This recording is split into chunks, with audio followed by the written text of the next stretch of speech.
Hay muertes rápidas, muertes piadosas que llegan en un parpadeo y te liberan del sufrimiento. Y luego están las otras, esas muertes lentas, conscientes, donde cada segundo se estira hasta la eternidad mientras tu cuerpo se destroza contra el asfalto y el mundo te arrastra literalmente hacia el infierno. La noche del 3 de enero de 2026, Roberto Hernández experimentó este segundo tipo de muerte. Durante aproximadamente 10 minutos interminables, su cuerpo fue arrastrado bajo un Honda City azul por casi 2 kilómetros de calles en la peligrosa alcaldía Iztapalapa, mientras otros conductores tocaban el claxon desesperadamente. Mientras la conductora ignoraba cada grito, cada señal, cada oportunidad de detenerse. Lo que comenzó como un simple roce vehicular en Periférico Oriente terminó convirtiéndose en uno de los casos más perturbadores de violencia vial en la Ciudad de México. Un crimen tan brutal que las autoridades inicialmente se negaron a llamarlo por su nombre real: homicidio. Esta es la historia de cómo un padre de familia, que solo iba a recoger a su esposa para que no viajara sola de noche, terminó convertido en un símbolo de la impunidad que reina en las calles de México. Y cómo una ex enfermera entrenada para salvar vidas decidió hacer exactamente lo contrario. Roberto Hernández no era nadie especial, al menos no para los titulares de noticias. A sus 52 años, era simplemente otro trabajador invisible de esos que sostienen las ciudades sin que nadie los note. Repartidor de lácteos, padre de 3 hijos, esposo dedicado. Cada mañana se subía a su modesta motocicleta negra y recorría las calles del oriente de la Ciudad de México entregando productos, ganándose la vida de la manera más honesta y silenciosa posible. Vivía en un contexto humilde donde cada entrega representaba un paso más hacia la estabilidad familiar. Sus conocidos lo describen como un hombre tranquilo, sin vicios, sin problemas con nadie, sin roces con la ley. Un trabajador que priorizaba la seguridad de su familia por encima de todo lo demás. La noche del 3 de enero de 2026, cerca de las 10 de la noche, Roberto salió de su casa con un propósito simple y noble: ir a recoger a su esposa a Nezahualcóyotl para evitarle el trayecto nocturno sola. Era enero, el frío ya se colaba en el aire de la Ciudad de México, y las luces de los faros cortaban la neblina ligera que comenzaba a formarse. Roberto tomó su ruta habitual por Periférico Oriente, esa arteria congestionada que serpentea entre puentes elevados, puestos de comida improvisados y el bullicio constante de la zona industrial de Iztapalapa. Era una ruta que conocía de memoria, que había recorrido cientos de veces. No tenía forma de saber que esa noche sería la última vez que la recorrería. Las cámaras del C5, ese sistema de videovigilancia que todo lo ve, pero que rara vez sirve para prevenir tragedias, capturaron cada segundo de lo que vendría después. Roberto avanzaba por el carril de Periférico Oriente, cerca del cruce con Eje 6 Sur, una intersección notoria por su alto flujo vehicular y sus semáforos caprichosos. Detrás de él, un Honda City azul reducía distancia de manera imprudente. El impacto inicial desestabilizó la moto de Roberto, cayendo al suelo. Sin embargo, en lugar de auxiliarlo, la mujer continuó su camino, arrastrando el cuerpo que quedó atorado en su auto por aproximadamente 2 kilómetros. Al volante del Honda City estaba Gaby, una mujer de aproximadamente 40 años con un pasado como enfermera. La ironía es devastadora. Alguien que fue entrenada profesionalmente para salvar vidas, alguien que hizo juramentos de no hacer daño, tomaría una decisión que resultaría en una de las muertes más brutales registradas en video en México. Gaby tomó una decisión que solo puede describirse como una ejecución deliberada. Pisó el acelerador a fondo. El Honda City embistió directamente a Roberto, quien no tuvo tiempo de esquivar el golpe y quedó atrapado debajo del chasis, enganchado entre los ejes y componentes metálicos del vehículo. Y entonces comenzó la pesadilla real. El vehículo no frenó, ni siquiera disminuyó la velocidad. Inició un trayecto macabro que recorrería aproximadamente entre 1.7 y 2 kilómetros por las calles de la Ciudad de México. Otros automovilistas se dieron cuenta inmediatamente de lo que estaba sucediendo. Tocaban el claxon desesperadamente, encendían y apagaban las luces altas tratando de llamar la atención de la conductora. Algunos incluso intentaron maniobras arriesgadas para bloquear el paso del Honda. Pero el vehículo seguía avanzando, serpenteando por avenidas secundarias, ignorando cada señal de horror colectivo, cada grito silencioso de los testigos impotentes. Los peritos forenses estimarían posteriormente que el arrastre duró entre 5 y 10 minutos a velocidad media. Piensa en eso por un momento. 10 minutos. 600 segundos de agonía indescriptible. El asfalto raspando la carne de Roberto, desgarrando su ropa, fracturando sus huesos uno por uno contra el pavimento. El cuerpo humano no está diseñado para soportar ese tipo de trauma. Cada metro recorrido era una tortura, cada segundo una eternidad de dolor. Un rastro de horror que cualquier conductor nocturno podía ver, pero que nadie pudo detener. Cuando el cuerpo de Roberto finalmente se desprendió del vehículo, quedó inerte en medio de la vía pública. Pero para Roberto Hernández ya no había nada que hacer. Murió en el lugar por trauma múltiple y hemorragia masiva. El Honda City desapareció en la oscuridad de la noche, dejando tras de sí un rastro de evidencia que sería imposible de borrar completamente.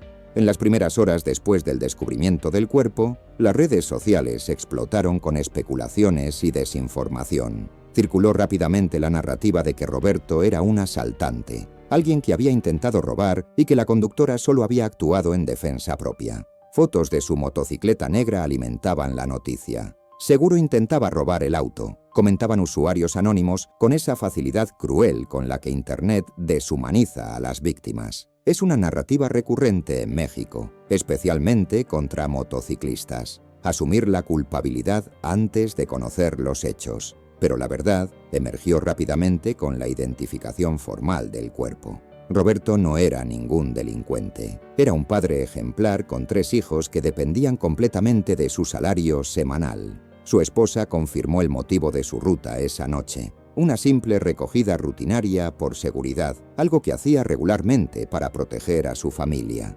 No había boletines de búsqueda contra él. No había reportes policiales previos. No había absolutamente nada en su historial que sugiriera actividad criminal. Esta rectificación transformó completamente la percepción pública, de sospechoso criminal a héroe anónimo, de amenaza a símbolo de los miles de repartidores expuestos diariamente al riesgo mortal de las calles mexicanas.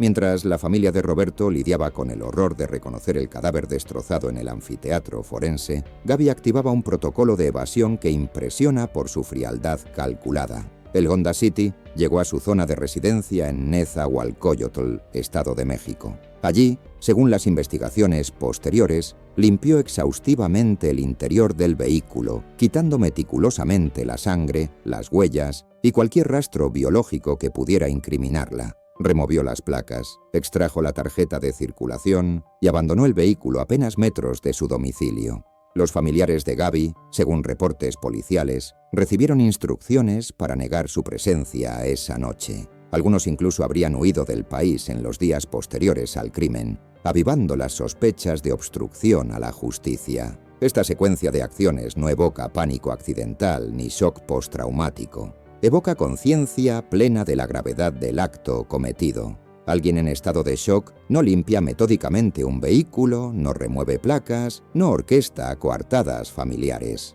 Esto era la conducta de alguien que sabía perfectamente lo que había hecho y estaba intentando escapar de las consecuencias. Las cámaras de seguridad del Estado de México capturaron el momento en que abandonó el auto, proporcionando evidencia crucial para la investigación. La Fiscalía General de Justicia de la Ciudad de México inició el caso como homicidio culposo, el estándar legal para accidentes vehiculares. Pero la evidencia acumulada contaba una historia completamente diferente. Los videos del C5 mostraban claramente la embestida intencional. Los testimonios de múltiples testigos confirmaban el arrastre voluntario a lo largo de casi 2 kilómetros. Los peritajes forenses respaldaban la hipótesis de dolo, no de negligencia. La fiscal Berta Alcalde Luján judicializó el caso y un juez emitió orden de aprehensión contra Gaby por homicidio calificado no culposo.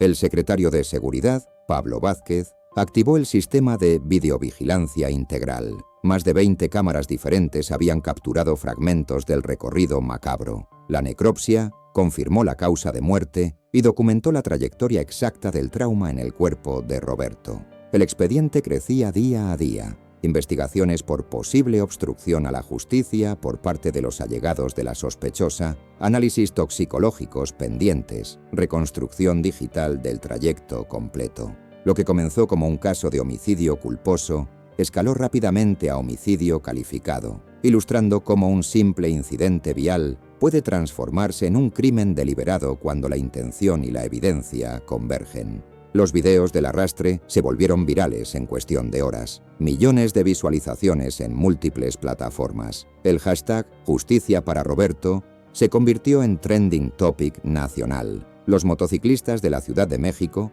especialmente los repartidores, organizaron bloqueos en Periférico Oriente. Llevaron flores y veladoras al sitio exacto donde el cuerpo de Roberto se desprendió finalmente del vehículo. Marcharon por las calles con sus cascos en alto, exigiendo justicia no solo para Roberto, sino para todos los trabajadores de dos ruedas que arriesgan sus vidas diariamente en calles cada vez más peligrosas.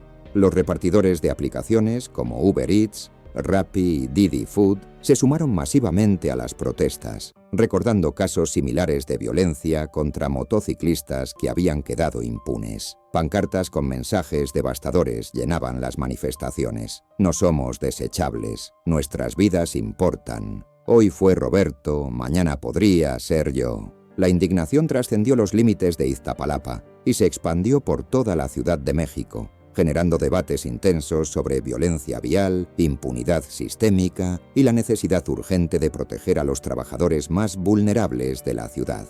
Las estadísticas son brutales. En México, 9 de cada 10 casos de homicidio vial quedan completamente impunes. Los familiares de Roberto exigieron públicamente justicia completa, algunos incluso pidiendo cadena perpetua para la responsable. Las autoridades prometieron exhaustividad en la investigación, pero las promesas en México rara vez se traducen en resultados concretos. Roberto Hernández pasó de ser una víctima anónima más en las estadísticas de violencia urbana a convertirse en un emblema nacional de la crisis de seguridad vial y la impunidad estructural.